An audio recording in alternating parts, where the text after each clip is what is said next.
Bending of cycle circular motion का एक best concept है। क्या मतलब होता है इसका कि जब भी कभी हम अगर हम सर्कुलर पाथ पे जाते हैं, तो सर्कल पे जब भी कभी हमें टर्न लेना होता है, कर्व मोशन करना होता है, तो हमें बेंड होना पड़ता है। क्यों होना पड़ता है?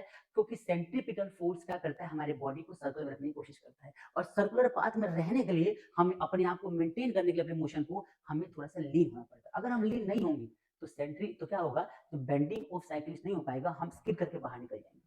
सर्कुलर पाथ से बाहर निकल जाएँगे।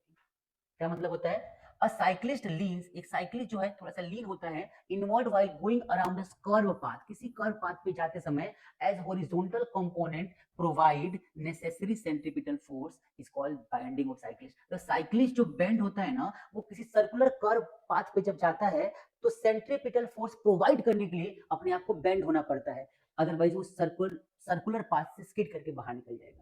तो इसी को बोलते हैं सेंट्रीपिटल, मतलब इसको बोलते हैं बेंडिंग ऑफ साइक्लिस्ट। कैसे होता है ध्यान से देखो, इसका एक्शन यहाँ लग रहा होगा तो इसको समझना ध्यान से। मान लीजिए कि इस साइकिल के पहिए ने यहाँ पे एक्शन दिया होगा, ठीक है भाई, तो इसको रिएक्शन यहाँ पे मिलेगा। ये बात समझ में आ गई?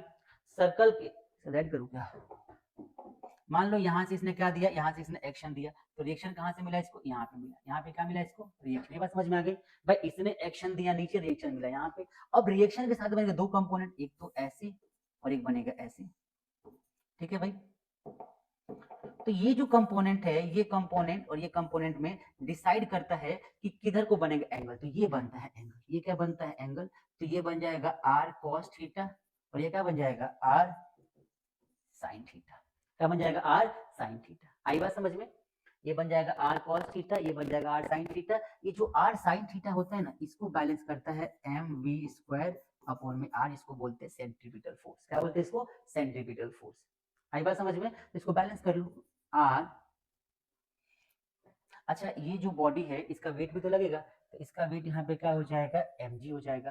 तो यहाँ पे r sin थीटा जो हो जाएगा, r sin theta is equal to क्या हो जाएगा? mv स्क्वायर अपॉन में r, इक्वेशन 1। और दूसरा मैं बोलूँ r cos theta is equal to क्या हो जाएगा? mg, equation second. अगर मैं दोनों को सॉल्व करता हूँ तो क्या हो जाएगा? ध्यान से देखिए आप, क्या हो जाएगा? यहाँ पे r से r कटेगा, sin बाई cos क्या हो जाएगा? tan theta. और यहाँ पर क्या हो जाएगा? mv स्क्वायर अपॉन में r mg। तो यहाँ पर हम देखेंगे अगर सही से, तो m से m तो कट जाएगा, तो हम लिख सकते हैं क्या? tan theta is equal to v square R G. ठीक है भाई, ये इसका फॉर्मूला आ गया। अगर मुझे v निकालना है तो मैं लिख सकता हूँ क्या? tan theta R G is equal to, क्या करना है इधर देखो, ये आ गया। तो थीटा का भी निकालना हो तो क्या लिखेंगे?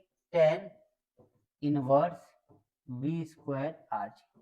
ठीक है भाई, ये हमारा फॉर्मूला, इसको बोलते हैं बेंडिंग ऑफ साइकिल्स। कितने एंगल से बेंड हो, तो उस बेंड होने का जो एंगल होता है, वाला जो एंगल है बेंड होने का, ये एंगल हम यहाँ से निकाल सकते हैं। आई बात समझिए भाई, क्लियर है? तो इसको बोलते हैं बेंडिंग ऑफ साइकिल्स। बेंडिंग होने के लिए एक पर्टिकुलर एंगल चाहिए, कितने एंगल तक बेंड हो सकते हैं। अगर ज्यादा बेंड होंगे तो स्किडिंग हो जाएगी, हम गिर जाएंगे, और कम होंगे तभी प्रॉब्लम होगी। तो एक फिक्स एंगल का बेंडिंग होता है according to the motion, and it's called bending of cycles. चलिए भाई,